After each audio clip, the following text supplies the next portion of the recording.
project. Useless. Ang mahirap din talaga dito sa laban kontra korupsyon. Ang hirap maghanap ng ebidensya. Talagang nakalinyang mga maleta na yung gawang lagayan ng pera para sa mga congressman. Kriminal. Mga hayop to mga tao to, hindi tao to mga to. Ang sinungaling ay asawa ng magnanakaw. Mahiya naman kayo. Kahit na masakit ang katawan, kinakaya din talagang ganun nung mahirap kami. Pati yung bahay namin hindi pa nagagawa.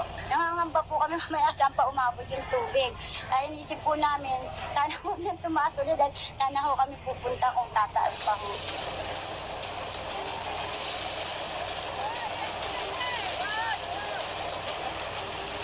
I'm not disappointed, I'm angry.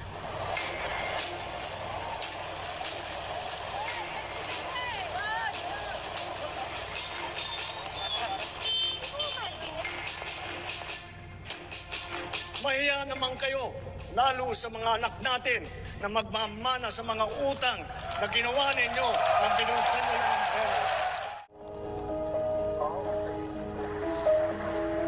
Lagi yung na lang ganito, kalungkutan ang nadadama namin. Hindi po namin nararanasan yung kami napirme. Ito ang unang beses sa loob ng higit isang buwan na natuyo ang baha sa loob ng bahay ni Melinda sa Barangay Tagumpay sa bayan ng Bais sa Laguna. Binubuhos niya ang natitirang lakas para linisin ito sa pag-asang dito na muling maninirahan ang kanyang pamilya.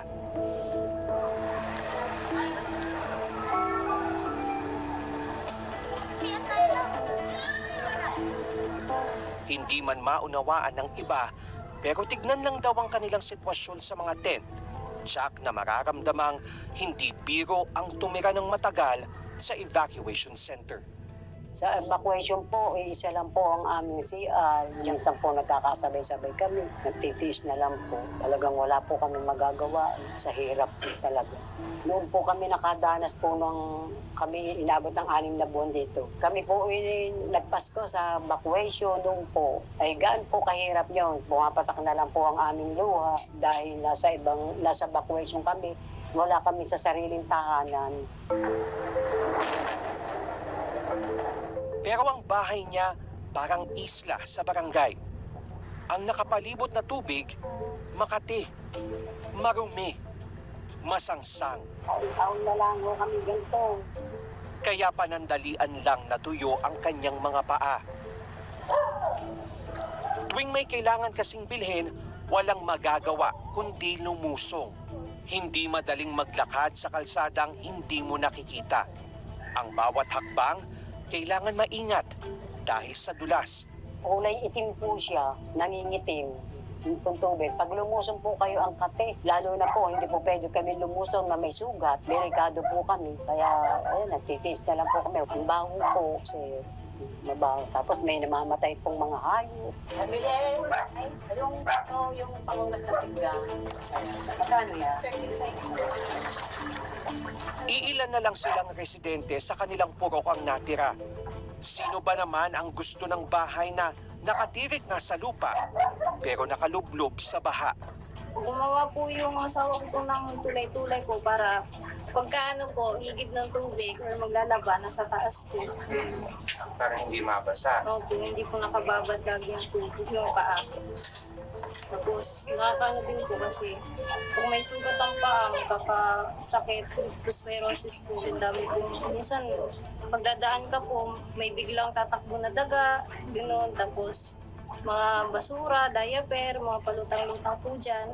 Wala po kami magagawa kasi pag mag-evacuate naman po kami, mas lalo po mahirap yung anak ko po. Tuwing bubuhos ng malakas at tuloy-tuloy ang ulan, ang tinagurian ng bansang Garden Capital, nagiging ilog o di kaya'y parang bahagi na ng Laguna de Bay. Hulyo pa nang manalasa ang sunod-sunod na bagyo at matinding ulang dala ng habagat.